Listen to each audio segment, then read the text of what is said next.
Howdy banger fans, Blaine Smith coming at you with another episode of Overkill Reviews Quarantine Edition. It's Banger's weekly metal review show. Hey! So as always, at the start of the video, I'm going to tell you to come on over to twitch.tv/metalcomedy and watch me play video games and listen to metal Wednesdays, Fridays, and Saturdays. And hey, this Sunday, I'm cooking an all-vegan lasagna, all from scratch. It's very exciting, so I hope you'll join me for that. And as always, we still have a Patreon campaign at Banger. Well, what kind of rewards can I get from that Patreon campaign, you ask? Well, hey, one of them at the top tier is a shout out at the start of the video to whatever you want. Your thing, somebody else's thing. And this week, Best Boy Branches is using his time to just talk about an album he's stoked on. It's an album I talked about in my Patreon tip sheet, which we also give you a tip sheet every month of cool records we think are coming out. So this is a double, definitely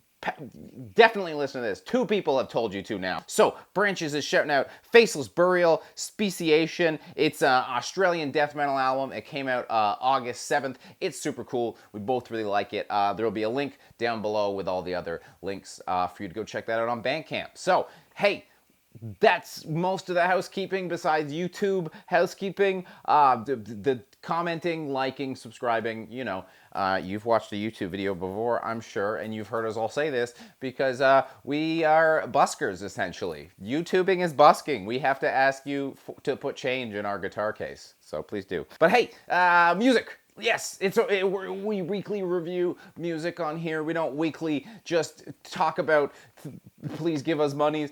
So, hey, let's check out some death metal. We talked about death metal off the top. We're talking about death metal now. It's an album from a band that I'm really big fan of. I'm really excited to talk about it. Let's have a listen and then let's talk about it.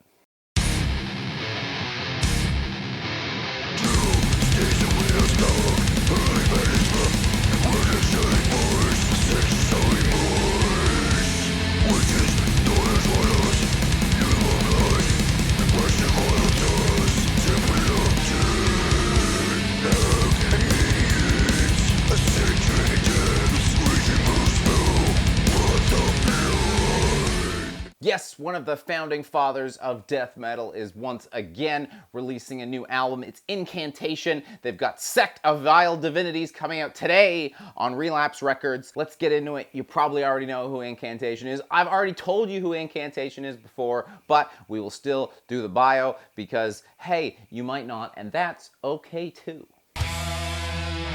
Incantation are, of course, one of death metal's longest-running bands, starting in 1989 in New Jersey before moving to Pennsylvania, where they now reside. They've really been consistently putting out records for their whole career. This is their 12th album. That's a lot of albums. More importantly, most of those albums are really, really good, and the albums that aren't really, really good are really good. That's not common for death metal. You know, the Morbid Angels and the Cannibal Corpses, they get more shine, but Incantation has really been there just putting out what they put out, which is solid quality death with a good tinge of doom in there through their whole career. So let's give them the respect they deserve. And who are we giving the respect they deserve to? Well, of course, we are giving the respect to John McEntee, founding guitarist and vocalist. He's still around, and long-running drummer Kyle Severn is still with him. The recording lineup from the last record holds true once again, although I think it's changed a little bit for the future after. Whatever. Anyways, we're talking about this record. Chuck Sherwood's on bass. Sonny Lombardozzi is on guitar. I'm still bad at names. I reviewed the last Incantation record, and everyone was totally okay with the review I gave it, and there was no drama from it whatsoever.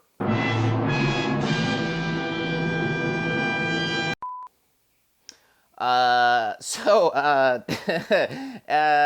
I feel about the new record? Or am I going to be buried in John McEntee's backyard?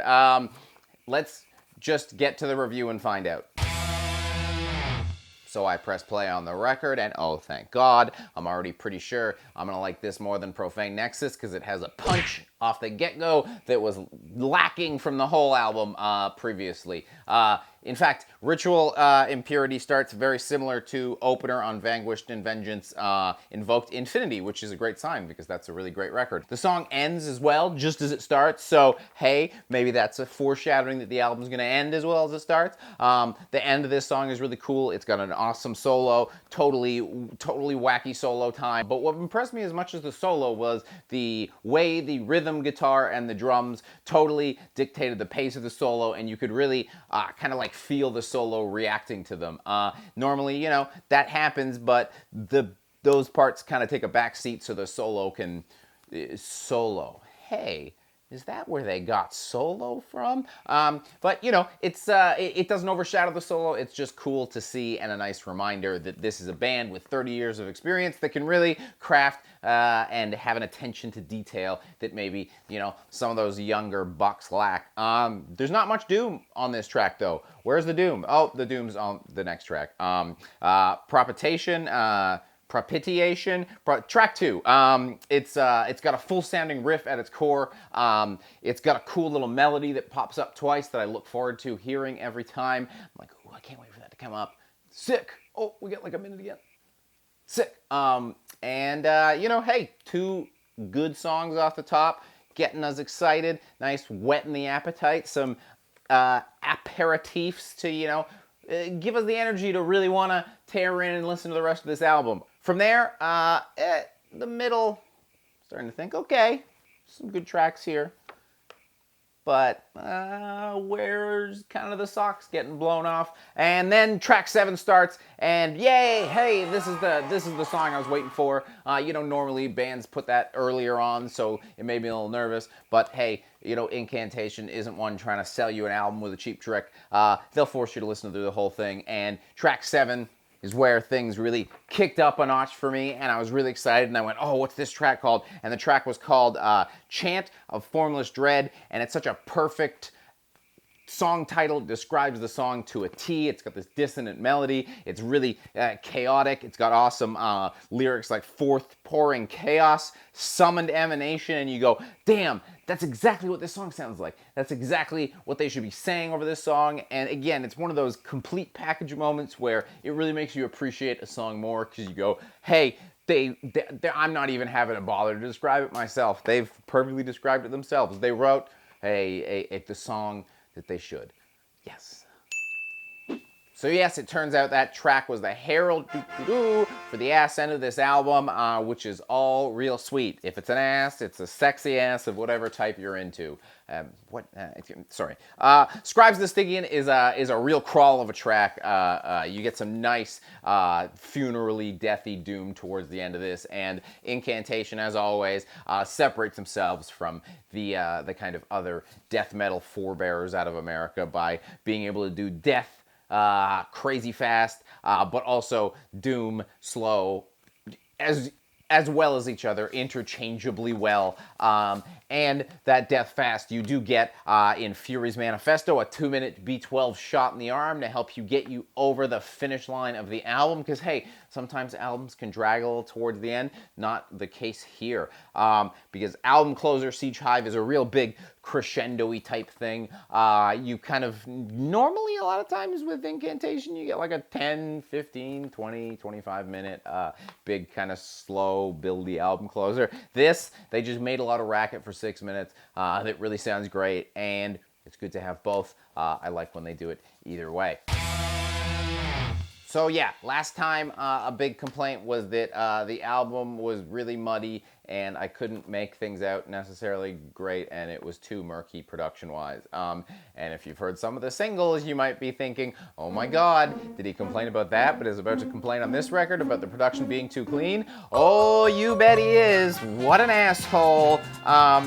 Yeah, they scraped off too much of the muck here, and it kind of loses a bit of the trademark Incantation character and crosses a little bit over into kind of big label death metal territory, which isn't great, but it's not terrible. I would take this happening over what happened last time for sure. And, you know, it kind of makes for a bit more of an accessible Incantation record, which is kind of a thing that they've been missing from their discography and might explain why they are so criminally underrated compared to those other bands I've mentioned from hailing from their same time period. So, hey, maybe small silver lining there. And as I mentioned, yeah, the album's got a bit of a lull in the middle. Guardians of the Primeval and Black Fathom's Fire didn't really stand out for me. I suspect that's why they're dead set in the middle of the album.